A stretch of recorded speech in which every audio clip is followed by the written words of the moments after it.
আউযুবিল্লাহি মিনাশ শাইতানির রাজিম। বিসমিল্লাহির রহমানির রহিম। Nawda Azampur technical and business management কলেজের দ্বাদশ শ্রেণীর ছাত্রছাত্রীদের অনলাইন ক্লাসে সবাইকে জানাই শুভেচ্ছা। আসসালামু আলাইকুম।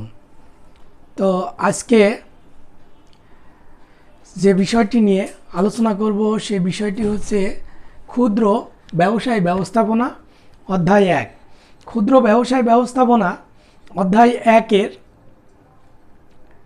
ইতিমধ্যে আমরা সংক্ষিপ্ত প্রশ্ন শেষ করে রচনামূলক প্রশ্ন আলোচনা করছি। আজকে যে প্রশ্নটি আলোচনা করব সেই প্রশ্নটির নাম হচ্ছে ব্যবসায় অবস্থান কাকে বলে। ব্যবসায় অবস্থান নির্ধারণের বিবেচ্য বিষয়সমূহ আলোচনা করো। তো ব্যবসায়ের অবস্থান কাকে বলে সর্বপ্রথম আমরা এই বিষয়টি নিয়ে আলোচনা করব। তো ব্যবসায়ের অবস্থান উপযুক্ত অবস্থানের উপর প্রতিষ্ঠানের সাফল্য নির্ভর করে। একটি ব্যবসায় প্রতিষ্ঠানের উপযুক্ত স্থান নির্ধারণ করাটাই হচ্ছে একটি ব্যবসায়ের সাফল্য অর্জন নিশ্চিত করে। তো একটি ব্যবসায় প্রতিষ্ঠান তার অবস্থান এমন একটি জায়গায় হবে যেখান থেকে তার ব্যবসায়িক কার্যক্রম পালন করা খুবই সহজ হয়, সেই জায়গায় হতে হবে।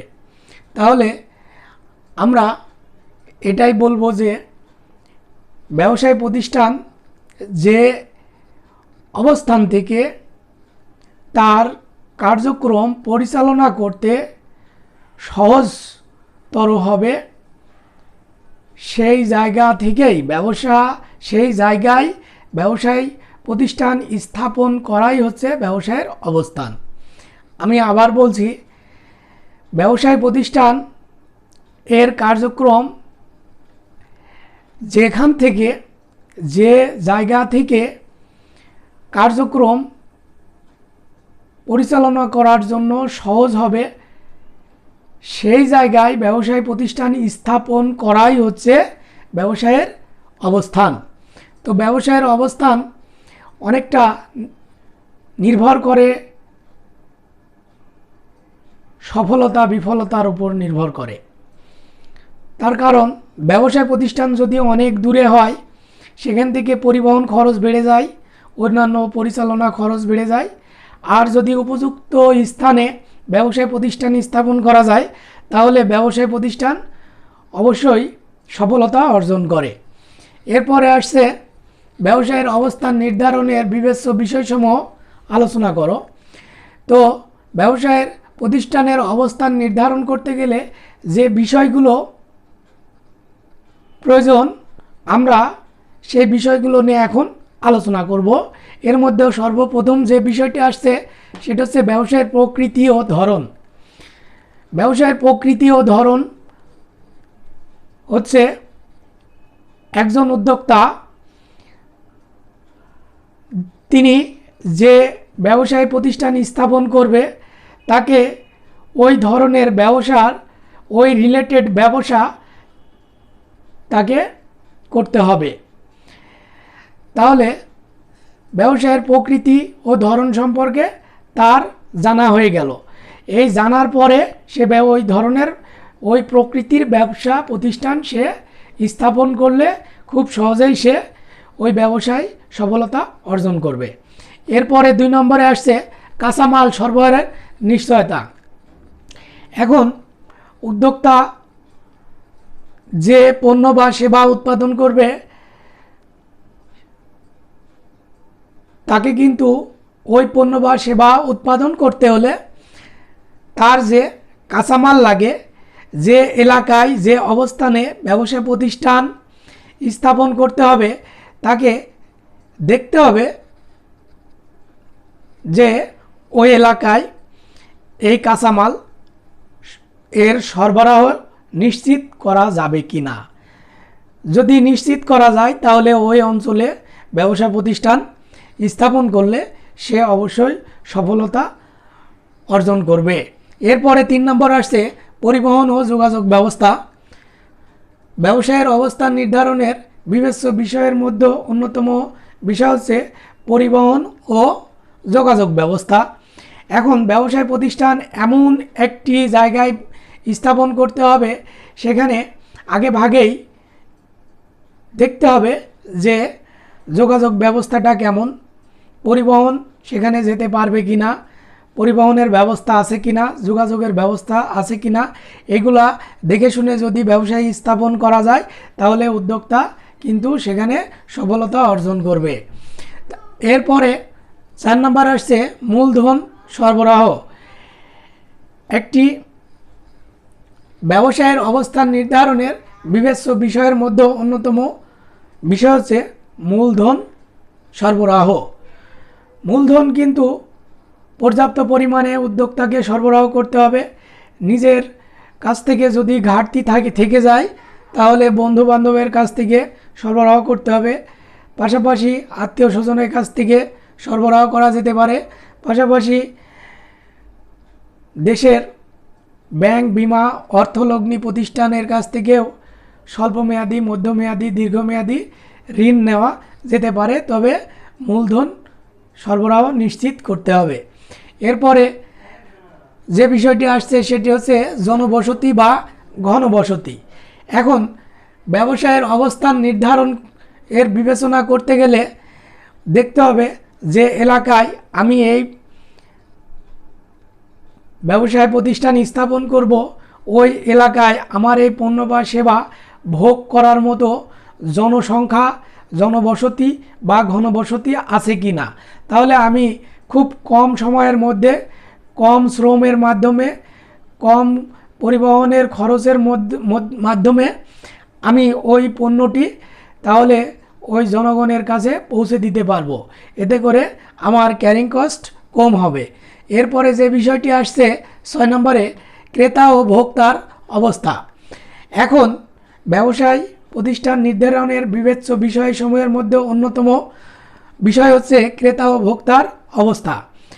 উদ্যোক্তাকে আগেভাগেই নিশ্চিত করতে হবে আমি যে পণ্য বা সেবাটি উৎপাদন করব সেই পণ্য বা সেবাটি কোন ক্যাটাগরির ক্রেতা বা ভোক্তাদের জন্য আমি উৎপাদন করব।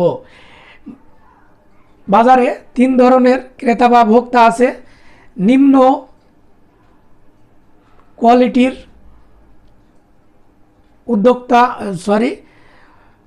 ভোক্তা, ক্রেতা বা ভোক্তা, নিম্ন কোয়ালিটির ক্রেতা বা ভোক্তা,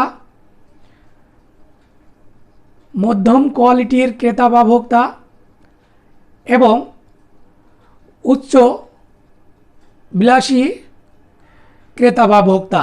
তাহলে আমাকে আগে ভাগেই নির্ধারণ করতে হবে যে আমি কোন ক্যাটাগরির ক্রেতা বা ভোক্তার জন্য পণ্য বা সেবা উৎপাদন করব, নাকি 3 শ্রেণীর ক্রেতা বা ভোক্তার জন্যই পণ্য উৎপাদন করব। তাহলে উদ্যোক্তা সফল হবে। এরপরে যে বিষয়টি আসছে সেটি হচ্ছে সমজাতীয় ব্যবসা। ব্যবসায়ের অবস্থান নির্ধারণের বিবেচ্য বিষয়সমূহের মধ্যে অন্যতম হচ্ছে সমজাতীয় ব্যবসা। তো আমি বলবো উদ্যোক্তা আগে ভাগেই দেখবে যে আমি যে ব্যবসাটি করব সেই ব্যবসা সমজাতীয় পণ্য বা সেবা বাজারে আছে কিনা। যদি থাকে তার সাথে তাল মিলিয়ে আমাকে পণ্য বা সেবাটি উৎপাদন করতে হবে এবং তার চাইতে ভালো গুণগত মান সম্পন্ন পণ্য বা সেবা উৎপাদন করতে হবে, তাহলে বাজার দখল করতে পারবো বা ব্যবসায় সফলতা অর্জন হবে। এরপরে 8 নম্বর যে বিষয়টি আসছে ভূমি। ব্যবসায়ের অবস্থান নির্ধারণ করতে গেলে ভূমি কিন্তু সর্বপ্রথম প্রয়োজন। ভূমি ছাড়া কোনো ব্যবসায় প্রতিষ্ঠান স্থাপন করা সম্ভব নয়, তাই ভূমির অপরিহার্যতা অনস্বীকার্য। ভূমি ছাড়া কোনো কিছু কল্পনা করা যায় না। এরপরে 9 নম্বর আসছে জ্বালানি সুবিধা। ব্যবসায়ের অবস্থান নির্ধারণের বিবেচ্য বিষয়সমূহের মধ্যে অন্যতম বিষয় হচ্ছে জ্বালানি সুবিধা। এখন ব্যবসায় প্রতিষ্ঠান যে অঞ্চলে যে এলাকায় স্থাপন করা হবে সেখানে আগেভাগেই সুনিশ্চিত করতে হবে যে জ্বালানি ব্যবস্থা আছে কি না। জ্বালানি ব্যবস্থা ছাড়া কোনো উৎপাদনকারী প্রতিষ্ঠান স্থাপন করা সম্ভব নয়। এরপরে 10 নম্বরে যে বিষয়টি আসছে ব্যবস্থাপনা ও পরিচালনা ব্যয়। তো ব্যবসায় প্রতিষ্ঠান অবস্থান নির্ধারণের বিবেচ্য বিষয় হচ্ছে ব্যবস্থাপনা ও পরিচালনা ব্যয় কেমন। ব্যবস্থাপনা ও পরিচালনা ব্যয়টা যেভাবেই হোক, যে পন্থা যে কৌশল অবলম্বন করলে সবচেয়ে কম হবে সেই পন্থা অবলম্বন করেই ব্যবসায় প্রতিষ্ঠান স্থাপন করলে উদ্যোক্তা সফল হবে। তো সর্বশেষ উপসংহার, আমরা উপরোক্ত আলোচনার মাধ্যমে এই সিদ্ধান্তে উপনীত হতে পারি যে ব্যবসায়ের অবস্থান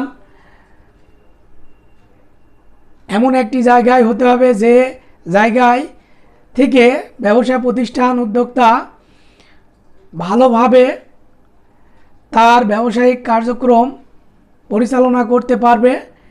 সেই স্থানে ব্যবসায় প্রতিষ্ঠান স্থাপন করাকেই ব্যবসায়ের অবস্থান বলে এবং উপরোক্ত এই বিষয়গুলো আলোচনার মাধ্যমে ব্যবসায়ের অবস্থান নির্ধারণের বিবেচ্য বিষয়সমূহ আলোচনা করা হলো।